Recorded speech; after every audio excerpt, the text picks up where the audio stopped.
Whereas the world and the continent marks various days within the UN calendar and that of the governments globally.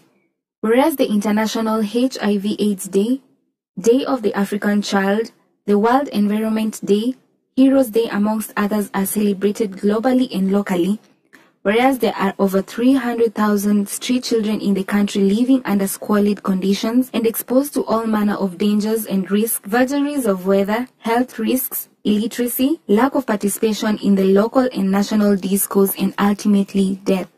The fate of street children remains a fight for few stakeholders.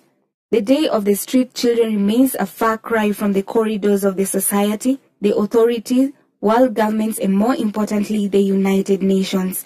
Out of 365 days in a year, 8,760 hours in a year, and millions of seconds to add to these figures, our national governments and international bodies such as the United Nations do not reserve even a second for the street children. It is against this backdrop that in the second year running, a consortium of organizations under the umbrella of the Kenya Street Children and the Youth Organizations Network joined hands in providing a warm embrace for street children from Nairobi.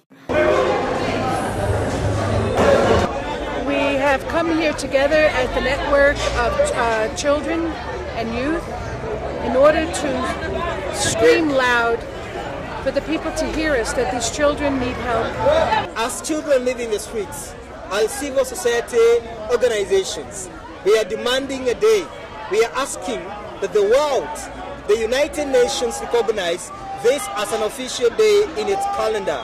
So we are advocating that UN will recognize this day, and the government of Kenya will also recognize this day and put in their plan to take care of the street children. I know we have other days recognizing the Child's Day, but we really need a day that recognizes that street children have very unique needs. For many a street child, this day was one worth noting in the calendar. It was a day that could for once lay their wear off shoulders and come together to share with their colleagues from various parts of the city. It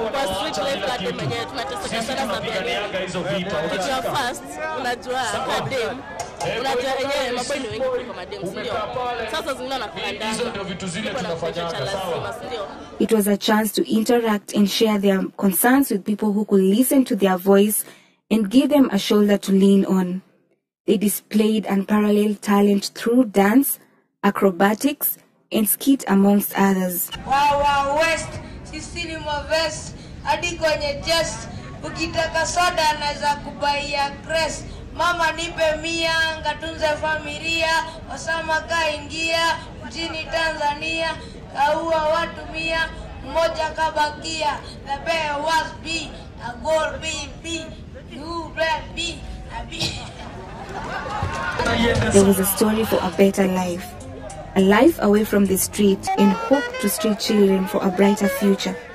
There was a free medical camp which saw over 300 children treated and given medicine for various ailments, while 40 others tested HIV and received adequate counseling. In unison, there was one powerful message: we demand a day.